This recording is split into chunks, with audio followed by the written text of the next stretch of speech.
lot of the Tolos want us to preview the NBA Finals. And let's look at that early preview in Vegas. Choppy and Peyton Russell actually going to get you to have the first opinion here.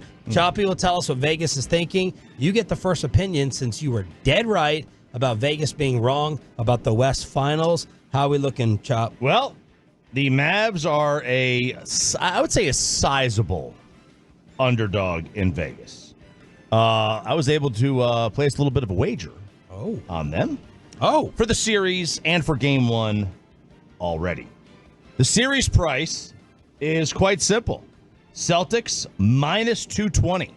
Okay, I had seen minus 225 from ESPN. All right, and this is on Bovada, what I have. And then the Mavs are plus 180. I've also seen them 185. So what does that mean, translation? We have movement. Man, it's amazing. When I bet, lines move.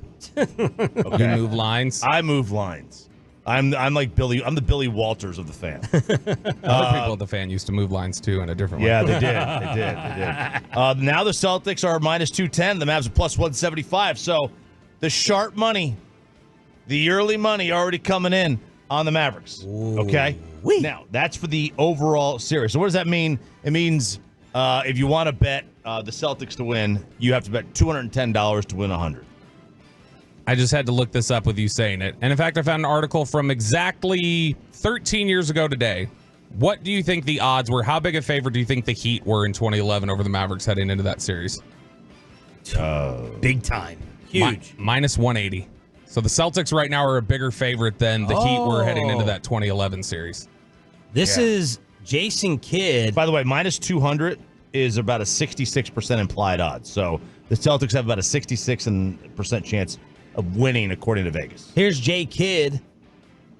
When asked, what about this group reminds him of that 2011 team he won the championship with? Well, I think just the resilience, understanding that this group believes. They believe in each other. I thought the connection since the trade has been incredible. And we're playing at a high level, but the connection offensively and defensively, but off the floor too. And this is a special group.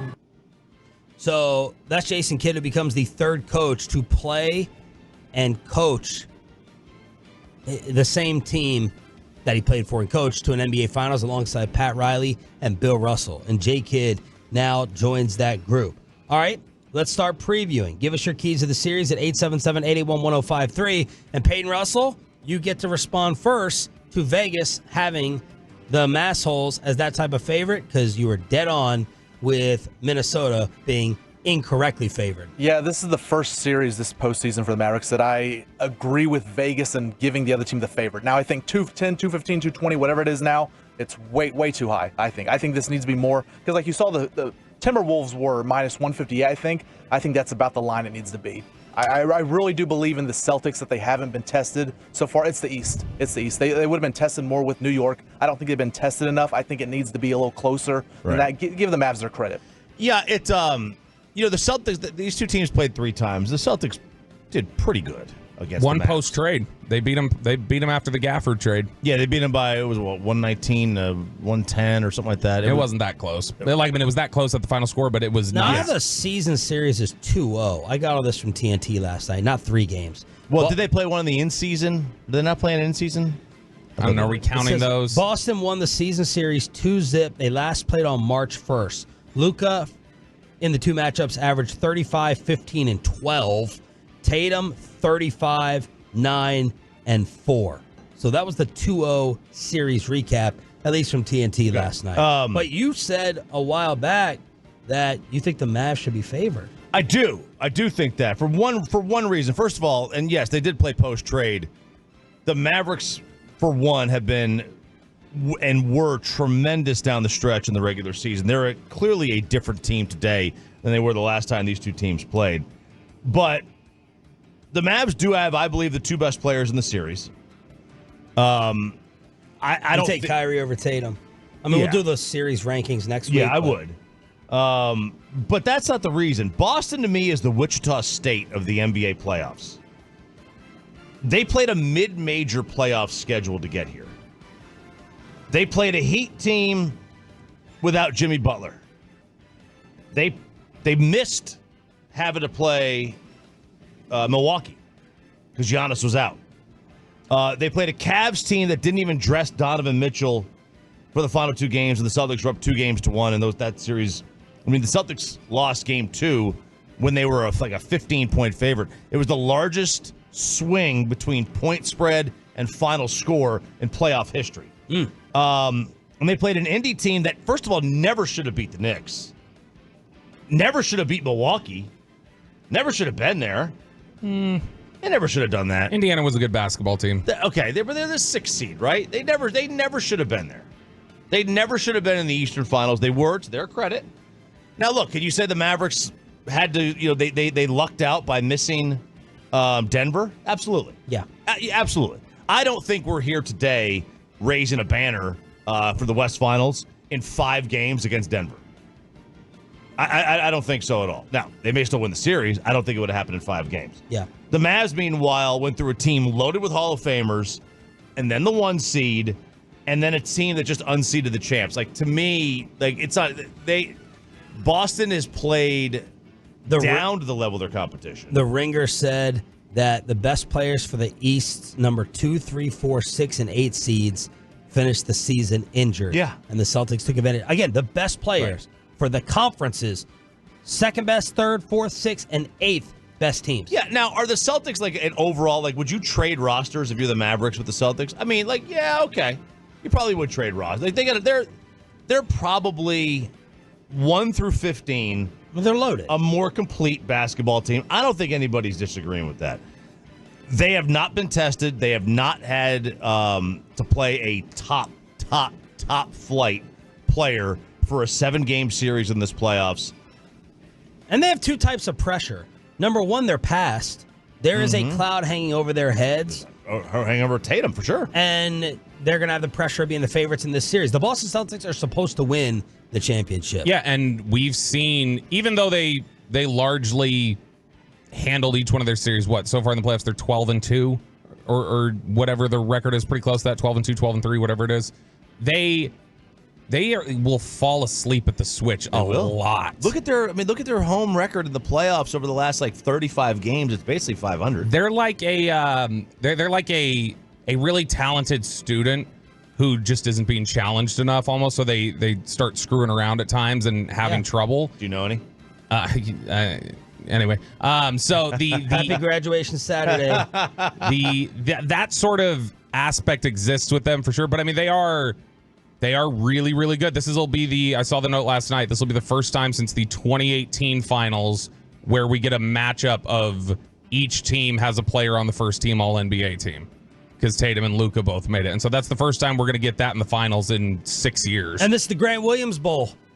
That was hilarious. Those are my final tweets going to sleep last night. Everyone laughing at Grant Williams. PJ Washington last night was going viral for something that he put on his Instagram, where he just turns over to Daniel Gafford in the locker room and he goes, "We went from the bottom to the top. We went from the bottom to the top." So they were just all dunking on it. But yeah, Grant Williams was tired of getting shown up at practice, and a story that was broken right here on 105 through the Fan, by the way, by Michael Finley when he talked about Luka embarrassing him. Yeah. And that ended it. That ultimately set everything in motion. Now we move on to the official picks from the Inside the NBA crew.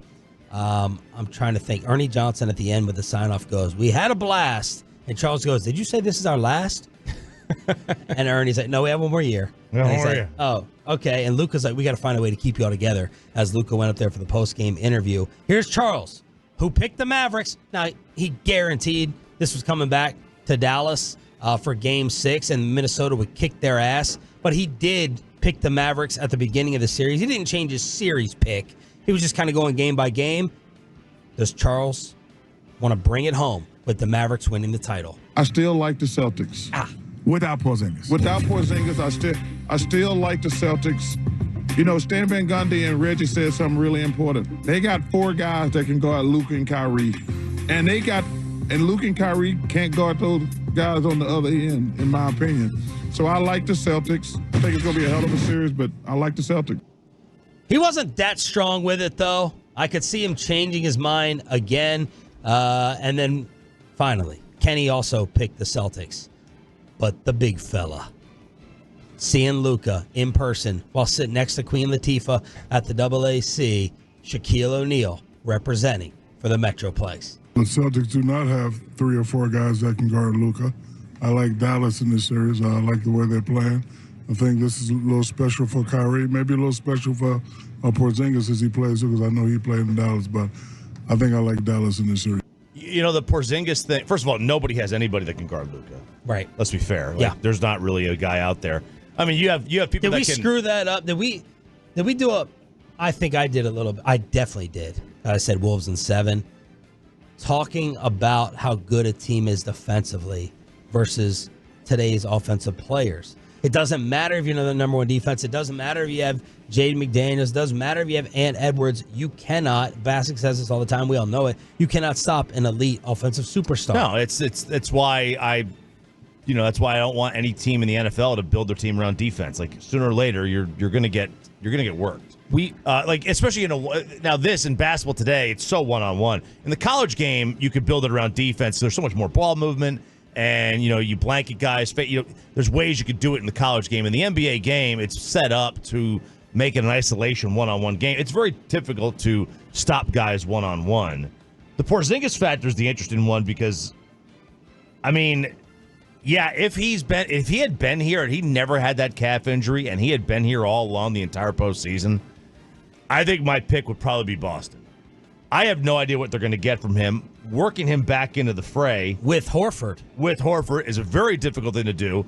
They've gotten to the NBA Finals without him. Yeah, with him, they are a nightmare. I mean, Holiday or Porzingis is their 4th best player. That's crazy. That's crazy. Derek White is their 5th best player. KP's not a 2, but he is a great 3 or 4. Like we just had him. It was in a bad spot here, right? It was not the place for him. Yeah, I mean, now what's interesting is if you look at, and I think Porzingis has missed around 20% of the games this season, somewhere around there. Yeah. Including regular season playoffs. Boston's record is better without Porzingis this year. And so, I mean, he's still a really good contributor. We read the stories early in the year where Joe Mazzulla's talking about, oh my gosh, he's such a difference maker. He is the oil that makes this thing go. But I mean, he's going to be coming off an injury. You're going to have to work that factor back in there. And it's funny that Barkley's talking about they have 4 guys who can guard Luka. When we just yesterday, you played the clip of Charles talking about great offensive players are always going to get their shots. You're never going to stop them. Right. Barkley's kind of getting inconsistent. He's on LinkedIn too much. On LinkedIn too much.